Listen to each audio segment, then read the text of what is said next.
जय श्री कृष्ण। जय माताजी। हर हर महादेव। ओम नमो भगवते वासुदेवाय। कार्तिक वदनी उत्पत्ति एकादशी। युधिष्ठिरे भगवान श्री कृष्ण ने पूछ्યું, हे देव, પુણ્યદાયી પવિત્ર તિથિ એકાદશીની ઉત્પત્તિ કેવી રીતે થઈ? દેવતાઓને પ્રિય એવી એકાદશીની ઉત્પત્તિ આ વિશ્વમાં કેવી રીતે થઈ તે તમે મને કહો. ભગવાન શ્રી કૃષ્ણે કહ્યું, હે કુંતી પુત્ર, પ્રાચીન સમયની આ વાત છે. સત્યયુગમાં મૂળ નામનો એક રાક્ષસ રહેતો હતો. તે અતિ ક્રૂર, મહારૌદ્ર તેમજ અતિશય ભયંકર હોઈ સર્વ દેવતાઓને ભય ઉપજાવી રહ્યો હતો. તેણે ઇન્દ્રને તેમજ બધાએ દેવોને જીતી લીધા હતા. તેમજ એ દુષ્ટાત્માએ બધાએ દેવોને સ્વર્ગમાંથી હાંકી કાઢ્યા હતા. તેથી દેવો ભયભીત થઈને પૃથ્વી પર ફરી રહ્યા હતા. એક દિવસ ઇન્દ્ર સહિત બધા દેવતાઓ ભગવાન શંકર પાસે ગયા.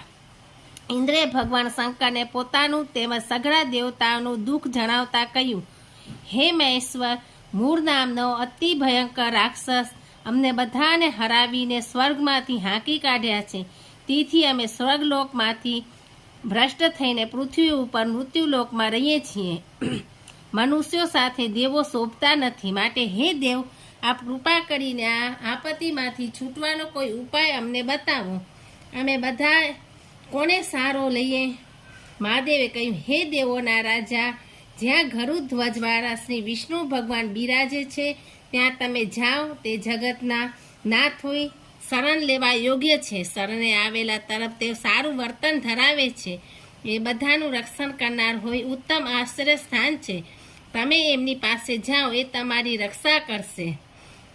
ભગવાન શ્રી કૃષ્ણે કહ્યું, હે યુધિષ્ઠિર, મહાદેવજીની વાત સાંભળીને મા બુદ્ધિમાન દેવરાજ ઇન્દ્ર બધાએ દેવતાઓની સાથે ભગવાન શ્રી વિષ્ણુ જ્યાં બિરાજે છે ત્યાં ગયા.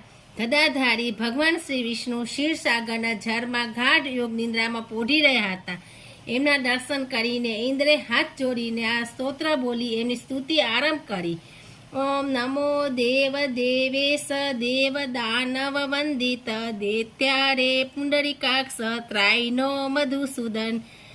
ઇન્દ્રે કહ્યું, હે દેવોના દેવેશ્વર, આપને નમસ્કારો. દેવતાઓ અને દાનવો મને તમારી વંદના કરે છે. હે પુંડરીકાક્ષ, આપ દૈત્યોના શત્રુ છો. હે મધુ દૈત્યનો નાશ કરનાર, તમે અમારું રક્ષણ કરો. સુરા સર્વે સમાયાતા ભવભીતા સ્વદાનવાત શરણ ત્યાં જગન્નાથ ત્રાયનો ભક્ત વત્સલ. હે જગતના નાથ, આ બધા દેવો મૂળ નામના દાનવ રૂપથી ભયભીત થઈને તમારી શરણે આવેલા છે. તો હે ભક્ત વત્સલ, તમે અમારું રક્ષણ કરો.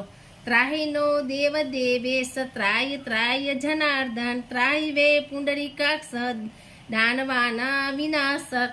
હે દેવોના દેવેશ્વર, તમે અમારી રક્ષા કરો. હે જનાર્દન, તમે અમારું પાલન કરો, રક્ષણ કરો. હે કમલનયન, હે દાનવોનો વિનાશ કરનાર, તમે અમારી રક્ષા કરો. ત્વ સમીપ ગતા સર્વે ત્વમેવ શરણ પ્રભો શરણાગતાના દેવાના સાપ્ય કુરુ વૈ પ્રભો. અમે બધા દેવો તમારી સમીપ આવ્યા છીએ. હે પ્રભુ, તમે જ અમારું રક્ષણ કરો. તમે જ અમારું શરણ છો. તો હે પ્રભુ, શરણે આવેલા દેવોને તમે સહાય કરો. ત્વપતિસ્ત્વમર્તિ દેવ તવ કર્તા ત્વ ચ કારણમ ત્વ માતા સર્વલોકોના ત્વમેવ જગત પિતા. હે દેવ, તમે સર્વના પાલક અને રક્ષક છો. તમે સર્વની બુદ્ધિરૂપ હોય, તમે જ કરતા છો અને તમે જ કારણ છો. એટલું જ નહીં, તમે સર્વ લોકોના માતારૂપ છો અને તમે જ જગતના પિતા છો. ભગવાન દેવ દેવેશ શરણાગત વત્સલ શરણમ તવ ચાયાતા ભવભીતા સ્વદેવતા. હે ભગવાન, હે દેવોના દેવેશ્વર, હે શરણે આવેલા પર પ્રેમ ધરાવનાર પ્રભુ, આ બધા દેવતાઓ ભયભીત થઈ તમારી શરણે આવેલા છે. દેવતા નિર્જિતા સર્વા સ્વર્ગ ભ્રષ્ટા કુર્તા પ્રભો અત્યુગ્રેણ હિ દૈત્યન મૂળ નામના મહોજસા. હે પ્રભુ, મૂળ નામના અતિ ઉગ્ર અને મહાબળવાન પ્રતાપી દૈત્ય બધા દેવતાઓને જીતીને એમને સ્વર્ગમાંથી કાઢી મૂક્યા છે. ઇન્દ્રનું કહેવું સાંભળી ભગવાન વિષ્ણુએ પૂછ્યું, હે ઇન્દ્ર, એ દાનવ કેવો છે? એનું રૂપ કેવું છે? એનામાં કેટલું બળ છે? એ દુષ્ટનું રહેવાનું સ્થાન ક્યાં છે, એના પરાક્રમો કેવા છે તે તમે મને કહો. ઇન્દ્રે કહ્યું, હે દેવેશ્વર, પ્રાચીન કાળમાં બ્રહ્માના વંશમાં તારંજંગ નામનો એક મહાન રાક્ષસ ઉત્પન્ન થયો હતો. તે અતિશય ઉગ્ર હતો. તેનો જ પુત્ર મૂળ નામનો દાનવ છે. એ અત્યંત ક્રૂર, મહાબળવાન અને સર્વ દેવતાઓ માટે અત્યંત ભયંકર છે. ચંદ્રાવતી નામની એક પ્રખ્યાત નગરી છે, ત્યાં એ હાલમાં રહે છે. એણે બધા જ દેવતાઓને જીતી લીધા છે અને ત્રાસ પમાડીને સ્વર્ગમાંથી હાંકી કાઢ્યા છે. એને કોઈ બીજાને ઇન્દ્ર તરીકે સ્વર્ગની ગાડીએ બેસાડી દીધો છે. અગ્નિ, ચંદ્ર, સૂર્ય, વાયુ તથા વરુણ પણ એણે બીજાઓને બનાવી દીધા છે. હે જનાર્દન, હું સાચી વાત કહું છું, એણે બધું જ પોતાને આધીન કરી લીધું છે. એ મૂળ રાક્ષસે સ્વર્ગલોકના બધા જ દેવતાઓને તો પોતપોતાના સ્થાનથી કાઢી મૂક્યા છે. ઇન્દ્રના વચનો સાંભળી વિષ્ણુ ભગવાનનો ક્રોધ ભભૂકી ઉઠ્યો. એ બોલી ઉઠ્યા, દેવતાઓને આવી રીતે ભય ઉપજાવનાર અને ત્રાસ આપનાર આ દુષ્ટ દાનવનો હું વધ કરીશ. એમ બોલી બધા દેવતાઓની સાથે ચંદ્રાવતી નગરીમાં ગયા. શ્રી હરિને ત્યાં આવેલા જોઈ પેલો મૂળ રાક્ષસ ઊભો રહે જે એમ બોલી ઉઠ્યો. ત્યારે અત્યંત ક્રોધને લીધે ભગવાનના નેત્રો લાલ થઈ ગયા અને બોલ્યા, હે દુરાચારી દાનવ, તું મારા બાહુ તરફ જો. આવું સાંભળીને બધા દુષ્ટ અને ભયંકર દાનવો ભગવાન વિષ્ણુ સામે ઘસી આવ્યા અને ગર્જના કરતા આયુધો લઈને ભગવાન સાથે યુદ્ધ કરવા માંડ્યું. શ્રી વિષ્ણુએ દિવ્ય બાણો વડે દાનવોને મારવા માંડ્યા. આથી દાનવો ભયથી વિવર બની ગયા અને હતું એટલું જોર કરીને દેવતાઓ ઉપર તૂટી પડ્યા. આથી થોડી જ વારમાં દેવતાઓ પરાસ્ત થઈ ગયા અને ભાગવા લાગ્યા. આ જોઈ ભગવાન વિષ્ણુ વધારે ક્રોધે ભરાણા અને ચક્ર અને ગદાથી દાનવોનો સંહાર કરવા લાગ્યા. સેંકડો દાનવો કપાઈ ગયા અને મરણ પામ્યા. હવે મૂળ રાક્ષસ એકલો જ રહ્યો, છતાં પણ તે વારંવાર વિષ્ણુ સાથે યુદ્ધ કરતો હતો. ભગવાન જે શસ્ત્રોનો ઉપયોગ કરતા તે બધા મૂળના તેજના પ્રતાપથી નાશ પામતા. શસ્ત્રો અને આયુધોથી આ મૂળ રાક્ષસ જીતાશે નહીં એમ વિચારી ભગવાને તેની સાથે મલયુદ્ધ કર્યું. આ મલયુદ્ધ પણ ઘણા લાંબા સમય સુધી ચાલ્યું, પણ મૂળ રાક્ષસ જીતાયો નહીં. છેવટે થોડોક આરામ લેવાની ઈચ્છાથી ભગવાન વિષ્ણુ બદ્રિકાશ્રમમાં ગયા. ત્યાં સિંહાવતી નામની ગુફા હતી જે 12 યોજન લાંબી હતી. એ ગુફાને એક જ દરવાજો હતો. ભગવાન વિષ્ણુ એ ગુફામાં ગયા અને થાકને લીધે તુરત જ સૂઈ ગયા. થોડી વારે મૂળ રાક્ષસ પણ એ ગુફામાં ગયો. એણે વિષ્ણુ ભગવાનને સૂતેલા જોયા. આથી એ દાનવ આનંદમાં આવી ગયો. એ વિચારવા લાગ્યો, આણે મને હારેલો ગણી લીધો છે, પણ એમ હું હારી જાઉં એવો નથી. દાનવો માટે ભયંકર એવા હરિએ જ મારા બધા દૈત્યોને મારી નાખ્યા છે. હવે હું એને મારી નાખીશ. આમ વિચાર કરીને મૂળ રાક્ષસ ભગવાન વિષ્ણુને મારવા તૈયાર થઈ ગયો. પણ એટલામાં તો યુધિષ્ઠિર ભગવાન વિષ્ણુના શરીરમાંથી એક સુંદર અને તેજસ્વી કન્યા ઉત્પન્ન થઈ. એના હાથમાં અનેક પ્રકારના દિવ્ય શસ્ત્રો હતા. એ ભગવાન વિષ્ણુના તેજના અંશમાંથી ઉત્પન્ન થઈ હતી. એ માન શક્તિશાળી અને પરાક્રમી હતી. એટલામાં મૂળ દાનવે તેજસ્વી કન્યાને જોઈ એણે એની સાથે પણ યુદ્ધ કરવાની જ માંગણી કરી. એ તેજસ્વી કન્યાએ પણ એ દાનવને યુદ્ધ કરવા માટે લલકાર્યો. બંને વચ્ચે ભયંકર યુદ્ધ થયું. કન્યા બધી જ પ્રકારની યુદ્ધ કરવામાં નિપુણ હતી. મૂળના બધા જ શસ્ત્રોના એણે ટુકડા કરી નાખ્યા, છતાં પણ મૂળ જીતાયો નહીં. કન્યાએ મનોમન વિચાર કર્યો, શસ્ત્રો અને આયુધોથી આ મૂળ રાક્ષસ જીતાશે નહીં. એમ વિચારી એ કન્યા ઉપરા ઉપરી ભયંકર અવાજ સાથે હુંકારાઓ કરવા લાગી અને હુંકારાઓના પ્રતાપથી જે મૂળ રાક્ષસ બળીને ભસ્મ થઈ ગયો. શસ્ત્રોના અથડાવાના અવાજથી તેમજ કન્યાના હુંકારાઓના અવાજથી ભગવાન વિષ્ણુ યોગ નિંદ્રામાંથી જાગ્યા. પહેલા મૃત્યુ પામેલા મૂળ દાનવને જોઈ એ વિસ્મય પામ્યા. એ બોલ્યા, મારો આ શત્રુ અત્યંત બળવાન અને ક્રૂર હતો. આને કોણે માર્યો છે? એ જ વખતે પેલી તેજસ્વી કન્યાએ કહ્યું, હે ભગવાન, હું આપના શરીરમાંથી ઉત્પન્ન થઈ છું. આપની કૃપાથી જ મેં આ અતિ બળવાન અને ભયંકર દૈત્યને બાળીને ભસ્મ કરી નાખ્યો છે. ભગવાન વિષ્ણુએ કહ્યું, હે કન્યા, તે આ મહાદૈત્યને માર્યો છે. એથી ત્રણેય લોકના મુનિઓ અને દેવતાઓ આનંદિત થયા છે. હું તારા પર પ્રસન્ન થયો છું.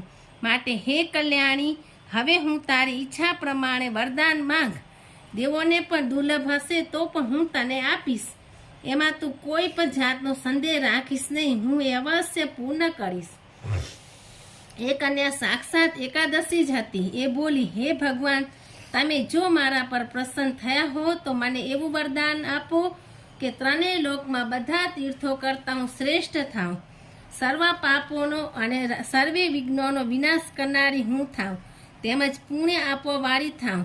વળી હે જનાર્દન, જે લોકો તમારામાં ભક્તિભાવ રાખીને મારા દિવસે ઉપવાસ કરે એને દરેક પ્રકારની સિદ્ધિ આપવાવાળી હું થાઉં.